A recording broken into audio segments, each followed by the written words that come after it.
Alright guys, sa mapagpalang araw sa inyong lahat, meron tayong reaction video dito kay Rob 3. Alright, time check 6:35 PM ng gabi Alright, tiyak na pensyon para sa OFW isusulong ni Pastor Kibuloy. Alright, sa ilalim ng OFW Retirement Security Act kayong tatawagin sa kanya.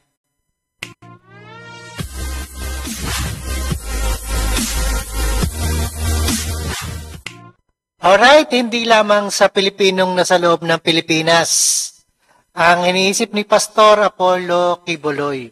At ito ay sakaling maluklok bilang senador ng ating bansa, isa sa mga nais niyang patuunan ng pansinang pensyon na matatanggap ng mga OFW sa mga sakaling magretiro ang mga ito. Pagdating sa Pilipinas, no, wala na silang trabaho. Alright, panoorin po natin and the further ado, let's do watch dito sa SMNI. Hindi lamang mga Pilipino nasa loob ng Pilipinas ang iniisip ni Pastor Apollo Kibuloy sakaling maluklok bilang senador sa bansa. Sa mga nais niyang pagtuunang pansin ay ang pensyon na matatanggap ng mga OFW sakaling magretiro ang mga ito. Narito balita ni Ina Mortel. Isang kapakanan ng mga OFW sa panukalang nais na isulong ni Pastor Apollo Kibuloy sakali maging senador. Ayon kay Atty. Kay Lorente, tagapagsalita ni Pastor Apollo, isang panukalang magsusulong sa pensyon ng mga OFW ang nais na isabatas ng butihing pastor at ito ay tinatawag na OFW Retirement Security Act. Sa ilalim ng panukalang ito, nais ni Pastor Apollo na hindi na mahirapan pa ang mga OFW sa pagre-retiro sakaling magbalik Pinas na sila. Sabi ni Pastor, we will create a mandatory pension scheme for all OFWs with government. Ayan, tiniyak na pensyon ng OFW ang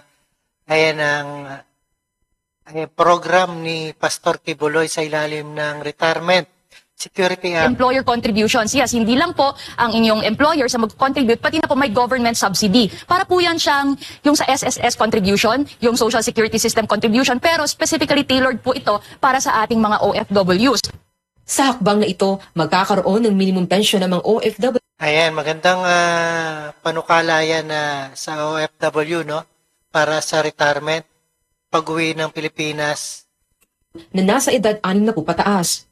So sa pension scheme natin, sabi po ni Pastor, napakaganda po. Meron tayong tinatawag na guaranteed minimum pension.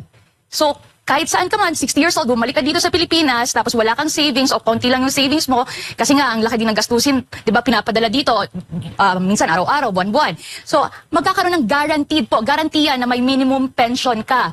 Paano gagawin yon? Kasi mayroon tayong, again, tinatawag na mandatory pension scheme, mandated po ang lahat. So, kunwari po, meron kang magko-contribute ka sa retirement fund mo for a specified number of years. For example, 10 years. Tapos sa bawat na tumatanggap ka ng sahod, for example, 30,000. Kunwari, depende po yan. Depende kung ano ang ma-finalize. Pero meron ka ng contribution monthly. Tapos aside sa monthly contribution mo, dapat ipopropose po ni Pastor na meron din government subsidy. For example, 30,000 pesos. Tapos magiging monthly contribution mo, for example, may 3,000 ka.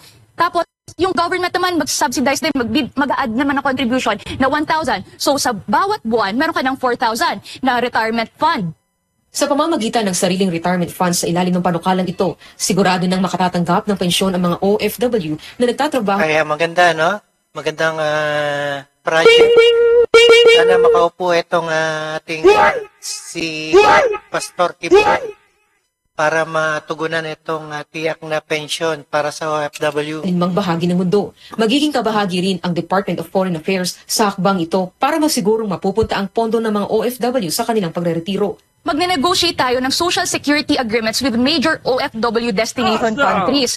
So kumbaga, magiging trabaho po ito ng DFA, Department of Foreign Affairs, na talaga kung saan yung mga pakuan ng mga countries, OFW countries or host countries na tinatawag natin, makikipag-usap po sila doon sa gobyerno na ito po ang magiging social security agreements. Doon po, kalapit na po dyan, anong magiging pension, retirement benefits na matatanggap na sigurado po ay madadala ng isang OFW pagbalik dito sa bansa. So dito sa Retirement Savings Program, sabi ni Pastor, may tax incentive po para sa lahat ng OFWs. So once... Ay, magandang programa ni Pastor Kibuloy, no?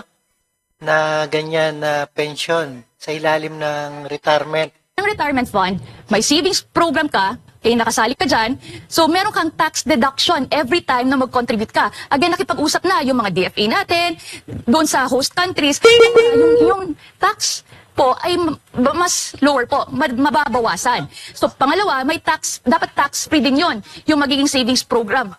Nais nga ni Pastor Apollo na isulong ang nakabubuti para sa lahat ng Pilipino, nasa loob o labas man ng bansa. Kaya para sa karagdagang kaalaman sa lahat ng platapormang isinusulong ng butihing pastor, patuloy na makinig sa iba pang programa ng SMNI. Para sa Diyos at sa Pilipinas kung Alright guys, ayan napakinggan at napanood po natin ang ating reaction. At ito ay isang programa ni Pastor Apollo Kibuloy at tumatakbong bilang senador ng ating bansa sa ilalim ng OFW Retirement Security Act sa kanyang project. At supportan po natin and comment down below dito kay Rob Trip and see us again sa ating the next one, sa ating reaction video. Peace out.